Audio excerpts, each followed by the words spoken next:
Welcome back to the deep dive, where we take all the research, the really complex linguistic analysis, and we try to turn it into something actionable, something you can actually use. Exactly. And today, we're really targeting that next step. You might already be at a point where you're understood perfectly well in English, Right. but we're diving into those really subtle differences between just sounding understood and sounding truly accomplished Mm. or native. Yes, that frustration point. I think every language learner knows it. You've mastered the grammar, you can communicate, but you still feel like native speakers are Uh, sort of putting you in a box the second you start talking. They are. And our source materials today have really honed in on 5 specific linguistic habits. 5 phrases that, even though the meaning is clear, just immediately signal non-native speaker. And these aren't communication failures. That's the key thing here. Not at all. These are errors of convention, Yeah. of idiom. And they're often about unlearning things that feel completely logical, especially when you're translating the syntax from your own language. So it's about precision. It's all about precision. The rules around prepositions, verb structures, even cultural titles. English just demands its own set of rules that often, well, they defy direct translation. So that's our mission today. We're going to extract those 5 habits.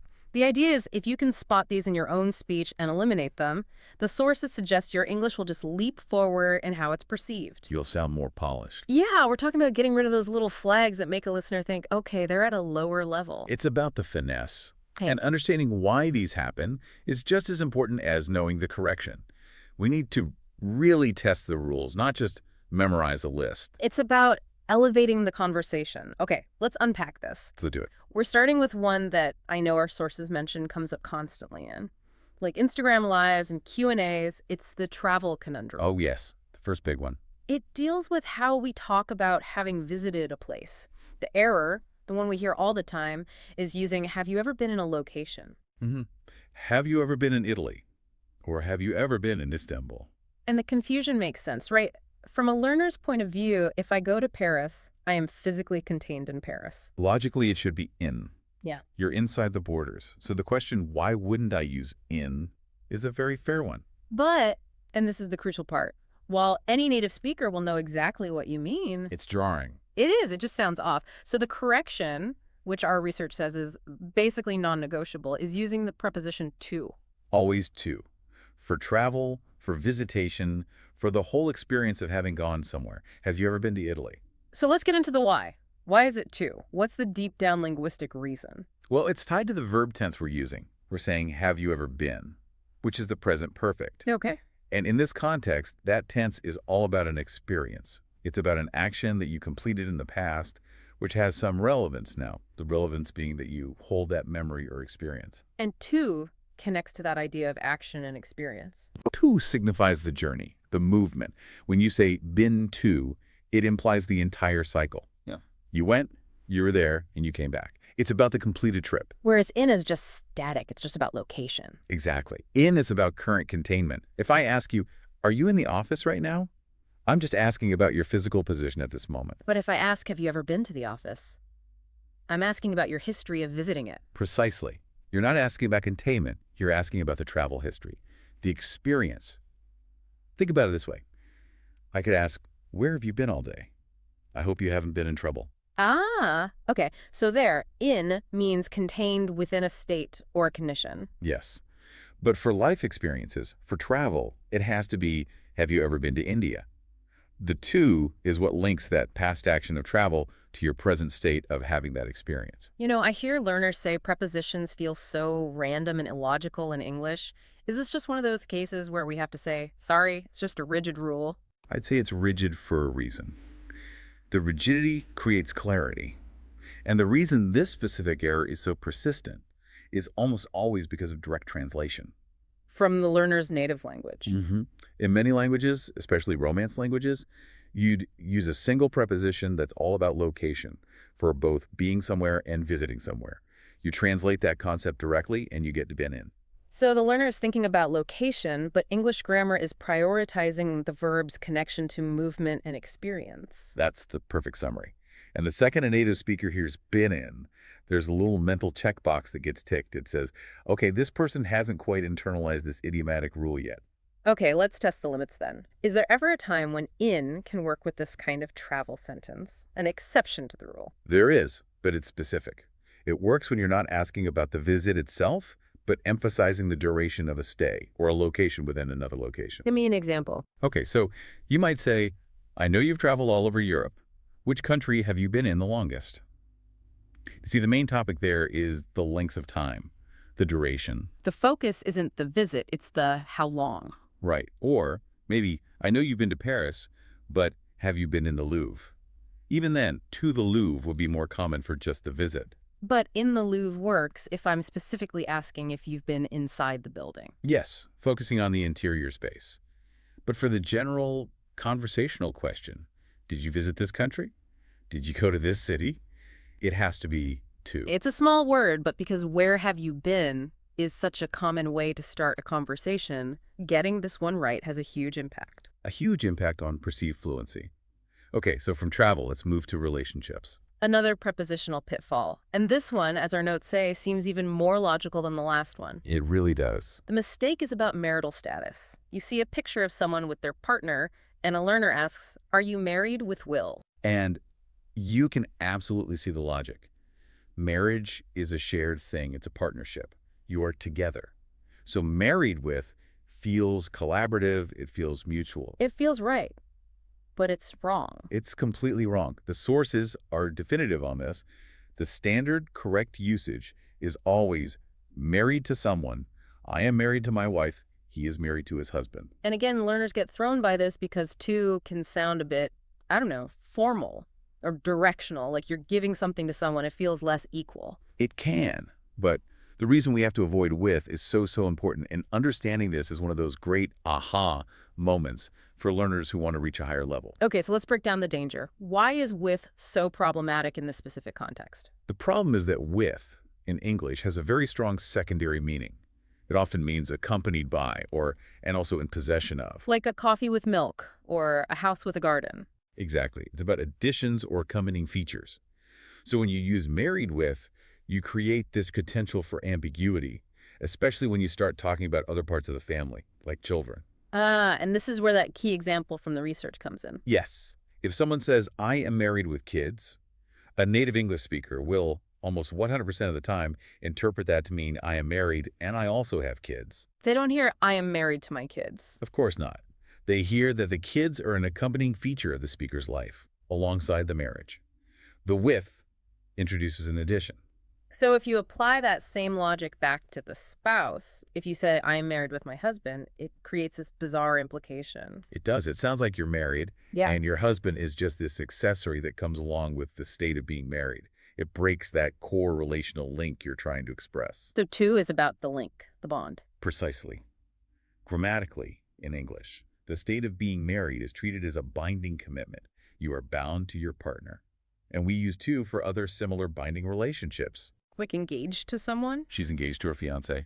Or they're related to the family down the street. The to signifies that defining binding connection. Whereas with is for shared activities or accompaniment. I went to the movies with my friend. I'm working on a project with my colleagues. Those are collaborative actions. But marriage, linguistically, is treated as a state that connects you to another person.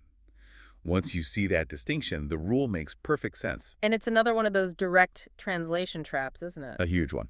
So many other languages use a word that means with or together. But for English, you have to break that habit. It's married to. End of story. Married to.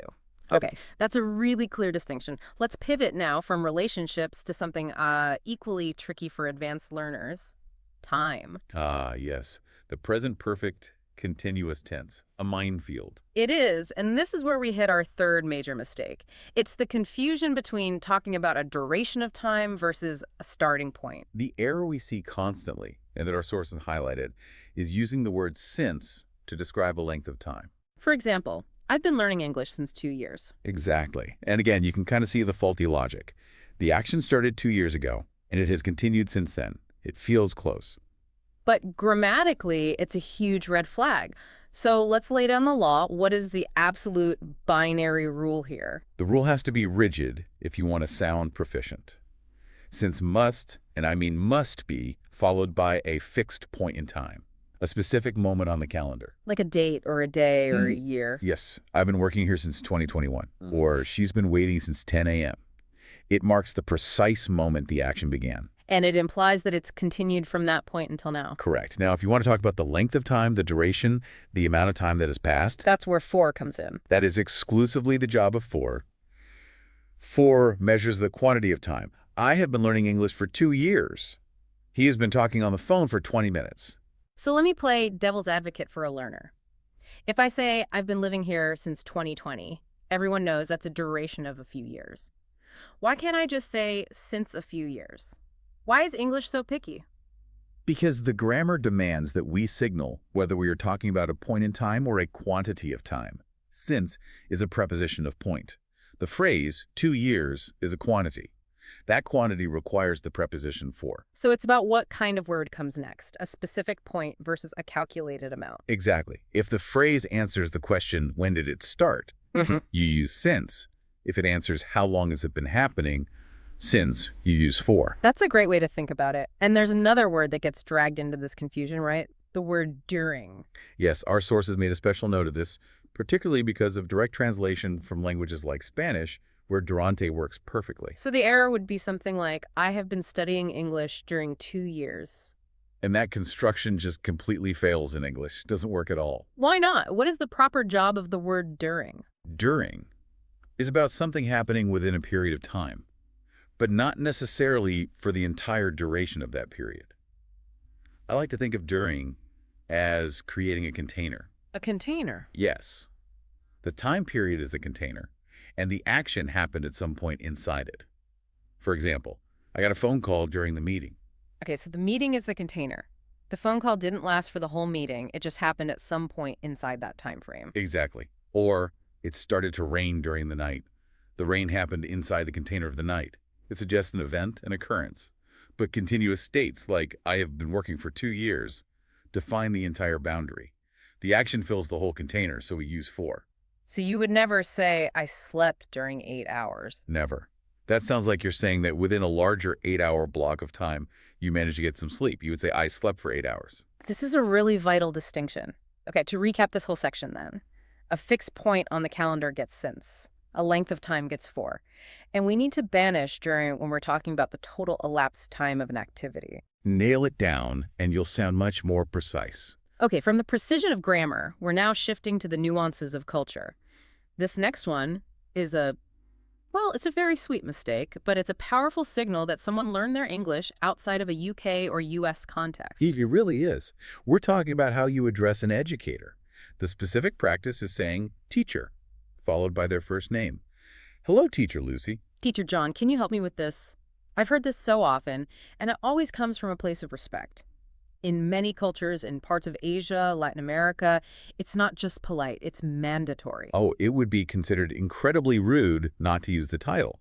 And that's the heart of the issue here. It's a deeply ingrained cultural habit that if you're aiming for fluency in a UK or US context, you have to unlearn. Because in those places, it's just used, as our source material put it. It really isn't. It's not a grammatical mistake at all. It's a social one. And it can create a bit of, awkwardness. So let's talk protocol.